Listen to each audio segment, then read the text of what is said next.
दोस्तों, यदि आप भी अपने जीवन में हर वक्त खुश रहना चाहते हैं तो इस दिल छू लेने वाली कहानी को अंत तक जरूर देखिएगा, तो आपको समझ में आएगा कि इस जीवन का मूल्य क्या है। रूपा के ससुर जी की अकस्मात मृत्यु के बाद रूपा की सास को रूपा अपने साथ ले आई थी। वैसे भी अकेली उम्र के इस पड़ाव में उनका गांव में रहना किसी भी दृष्टि से उचित नहीं था। रूपा और उसके पति विनय दोनों ही अच्छी जॉब में थे। उन दोनों की एक 10 साल की बेटी थी सलोनी। दिल्ली में अपना फ्लैट था। साल में 1-2 बार गांव भी आते जाते रहते थे। रूपा और विनय के कई बार कहने पर भी रूपा के सास ससुर दिल्ली उनके पास रहने नहीं आए, जबकि विनय इकलौता बेटा था उनका। अपने गांव की आबो हवा और खुले वातावरण के आगे महानगर के फ्लैट में बंद होना नहीं पसंद था। 2 दिन भी बीमारी में ही रूपा के ससुर जी चल बसे। कोई ना तो कुछ समझा ना कुछ कर पाया। सारा कर्मकांड होने के बाद घर पे ताला लगा दिया। विनय अपनी मां राधा को लेकर दिल्ली आ गया। बेटे के घर अपनी पोती के साथ राधा जी का मन बहल जाता। समय निकल रहा था। एक दिन सबकी छुट्टी थी तो विनय ने बाहर खाना खाने का प्लान बना दिया। सब तैयार हो निकले रेस्टोरेंट के लिए। रेस्टोरेंट के बाहर बहुत से आइसक्रीम और गुब्बारे वाले भी खड़े थे। जब तक रूपा और विनय कार पार्क करके आते, सलोनी गुब्बारे के लिए मचलने लगी। दादी, ये गुब्बारा दिला दो प्लीज। मम्मा मुझे गुब्बारे नहीं दिलाती। आप दिलाओगी तो वो गुस्सा भी नहीं होंगी। प्लीज दादी मान जाओ। राधा जी परेशान हो गई। पैसे तो थे नहीं उनके पास जो वो अपनी पोती की इस छोटी सी ख्वाहिश को पूरा कर पाती। जब तक पति थे उनसे पैसे ले लेती थी खर्चों के लिए, लेकिन यहाँ दिल्ली आने के बाद सारे खर्च रूपा या विनोद ही करते थे।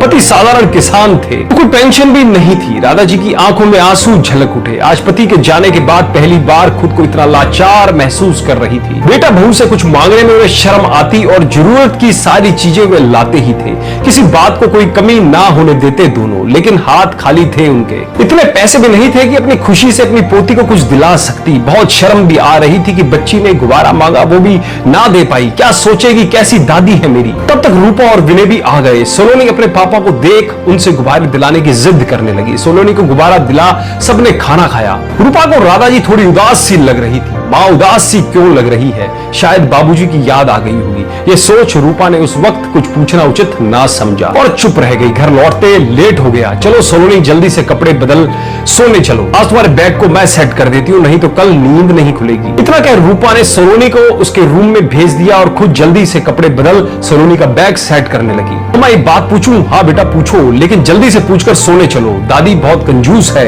एक गुब्बारा नहीं दिलाया मुझे, उल्टा गुब्बारा नहीं दिलाना पड़े इसलिए रोनी सूरत बना ली। मेरी तो नानी कूल है, जो बोले वो झट से दिला देती है और कितने गिफ्ट्स भी देती है। दादी तो कुछ भी नहीं देती। 10 साल की बच्ची के मुंह से ये सुन रूपा को बहुत गुस्सा आया। बिहेव योरसेल्फ सलोनी, वो दादी है तुम्हारी और जरूरी नहीं जो नानी करे वही दादी भी करे। तुम्हें नानी का गिफ्ट याद है, लेकिन दादी का प्यार नहीं दिखता। 2 लोगों की तुलना कभी नहीं करते। चलो सो जाओ और आइंदा मैं यह नहीं सुनना चाहती। अपनी मम्मा को गुस्सा करते देख सलोनी ने झट से सॉरी बोला और सोने चली गई। रूपा की नींद उड़ चुकी थी। सारा मजरा अब वो समझ चुकी थी और अपने बेवकूफी पर भी बहुत शर्मिंदा थी। अगले दिन विनय और सलोनी को स्कूल और ऑफिस भेज रूपा भी ऑफिस के लिए रेडी हो गई और जाते वक्त राधा जी के हाथ में कुछ पैसे दे बोली, ये रख लीजिए माँ जी, कहीं कुछ जरूरत पड़े तब काम आएंगे। लेकिन मुझे क्या जरूरत होगी बहू, सब कुछ तो है घर में। राधा जी थोड़ी संकुचा के बोली, फिर भी माँ कुछ नहीं तो सलोनी को आइसक्रीम खिला दीजिएगा या फिर शाम को अपने पार्क की सहेलियों के साथ चाय पार्टी कर लीजिएगा। लेकिन बहू मैं क्यों माँ?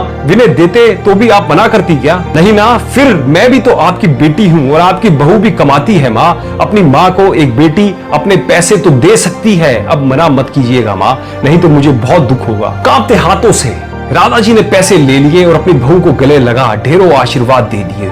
उनके दिल की बात जो उनका बेटा ना समझ सका, आज उसे बहू ने जान लिया। दोस्तों, हाथ खर्च की जरूरत तो इंसान को हर उम्र में होती है। अपने पोते पोती को एक चॉकलेट भी जब दादा नानी खुद से दिलाती है, एक अलग ही आनंद का अनुभव होता है। पति के जाने के बाद अगर पेंशन भी ना हो तो एक औरत के लिए बहुत कठिन हो जाता है, जैसे राधा जी के लिए हो गया। लेकिन उनकी बहू ने उनकी दिल की बात भांप ली और बात संभाल ली। लेकिन राधा जी जैसी सबकी किस्मत नहीं होती। आशा है इस कहानी ने आपको भी दिल छुआ होगा। अपना प्यार लाइक कमेंट करके जरूर दीजिएगा और इस कहानी को ज्यादा से ज्यादा सबके साथ शेयर जरूर कीजिएगा। धन्यवाद।